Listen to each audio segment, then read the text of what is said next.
Bonjour et bienvenue sur l'une de mes émissions radiodiffusées. Mon nom est Augustin Inizan, je suis un compositeur originaire d'Alger et je m'intéresse à l'histoire de mon pays par la musique. Je suis accompagné de Matteo Josio, un grand fan d'Enrico Macias. Vous comprendrez pourquoi. Nous allons refaire le parcours du chanteur reconnu Albert Ouimi et plus particulièrement celui de l'une de ses interprétations. C'est parti, jingle.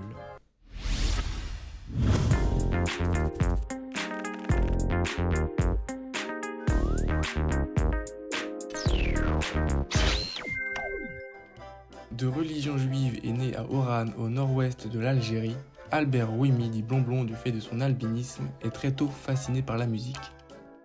Il participe à plusieurs concours de chant diffusés à la radio dans les années 30 et y interprète notamment Maurice Chevalier, Charles Trenet ou encore l'incontournable du flamenco Juanito Valderrama. Blonblon retourne à Oran en 1939 et fait de multiples interprétations dans son style particulier et nouveau qui est à la fois léger et mouvementé. Ce nouveau style qui lui vaut le surnom de l'ambianceur se situe dans le répertoire franc-arabe puisqu'il s'agit d'une musique judéo-arabe et arabo-andalouse. Il rencontre plus tard Lili Lebassi sur qui il trouve son inspiration et s'oriente vers un mélange de deux registres, le classique et le fantaisiste. En 1946, il met l'ambiance en compagnie de vedettes comme Lynn Monty au Soleil de l'Algérie, un célèbre cabaret oriental de la capitale. C'est en 1950 qu'il connut un succès populaire, vous commencez à l'entendre, une interprétation de l'original L'Oriental de Lily Boniche, L'Oriental Blonblon.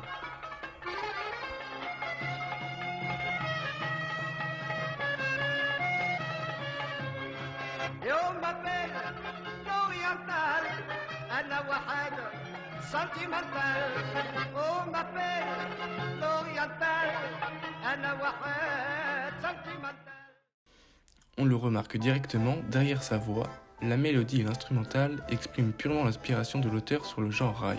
On le rappelle, le genre raï est un genre musical originaire d'Oran en Algérie.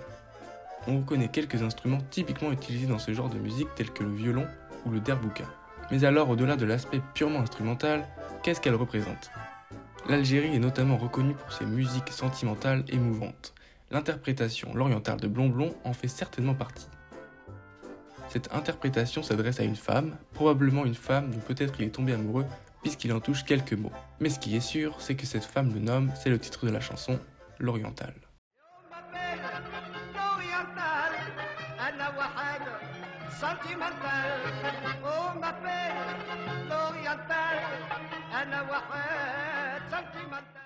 La répétition régulière de cette expression et sa présence dans le titre interpelle l'auditeur.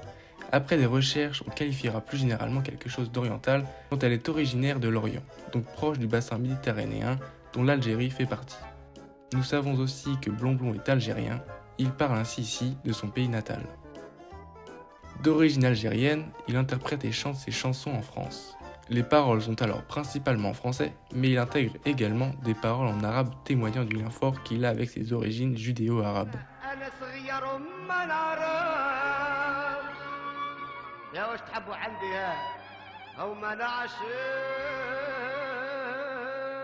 Ce courant de chansons vise probablement à unir les deux nations en forte tension à cette époque et s'inscrit alors dans le répertoire qu'on appelle le franc-arabe, un nom qui n'est pas anodin. À travers ce style entre oriental et occidental, l'auteur montre donc ses sensibilités à la fois à la France et à l'Algérie. Étant en France avec des inspirations arabes, Blonblon se distingue des autres et notamment par cette mystérieuse femme. Il est aussi beaucoup critiqué, notamment sur son style de musique, et qui à première vue n'ont guère l'air de le toucher. Écoutez. J'aime la musique et le chant, je trouve cela épatant. Ce qu'on pense de moi, ça m'est égal. Chanson triste ou chanson gaie, oh je chante ça qu'il me plaît. Musique orientale ou espagnole, c'est la musique qui m'affole. J'aime la musique et l'amour, il m'en faut la nuit, le jour.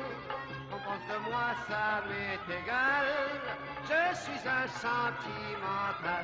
L'Oriental fut plus tard, en 1962, interprété par le célèbre chanteur et compositeur Enrico Macias et connaîtra un large succès en tant que pied noir.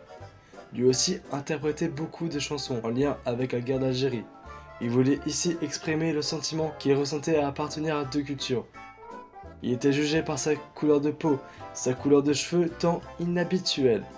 Étant un pied noir, il était à la fois partagé entre sa culture d'origine algérienne et la culture française. Pendant la guerre d'Algérie, environ 80% des Algériens étaient pour l'indépendance et seulement 20% de la population d'Algérie ne voulait pas de cette indépendance. Ces 20% étaient essentiellement composés des pieds noirs. Ce sont des personnes françaises d'origine algérienne. Quand l'indépendance a été proclamée le 8 avril 1962, ils ne pouvaient donc plus rester en Algérie, car n'étant plus acceptés par ces derniers. Comme unique solution, les pieds noirs se réfugièrent en France et c'est entre 800 000 et 1 million de pieds noirs qui vont quitter l'Algérie en 1962. À leur arrivée, ils étaient jugés par leur couleur de peau, par leur couleur de cheveux qui n'était pas standard en France. Des traits physiques que les Français n'avaient pas d'habitude d'observer. Ils se firent ainsi surnommer les orientales pour leur couleur de peau et les cheveux si atypiques. On m'appelle l'oriental, le brun au regard fatal. Malheureusement, ils se firent vite mettre à l'écart, même dirais-je oubliés comme inexistants dans la société française. Cette guerre d'Algérie a été les prémices d'une mise à l'écart d'une partie de sa population. Enrico Macias tire ses musiques d'inspiration orientale et les chante en français. Le fait de les chanter dans la langue française permet aux Français de comprendre les sentiments que ressentaient Enrico Macias et les pieds noirs vis-à-vis de leur pays d'origine, l'Algérie, et ainsi comprendre leur infinité dans les deux cultures, la culture française et la culture algérienne. Pour conclure, en revenant à Albert Rony Blonblon, on comprend bien que c'est l'un des seuls Algériens judéo-arabes à chanter à Asriñar en 1962 pour l'indépendance en Algérie. Malheureusement, il meurt le 15 août 1999 à Marseille. Et c'est la fin de ce podcast. Merci de nous avoir écoutés et à la prochaine.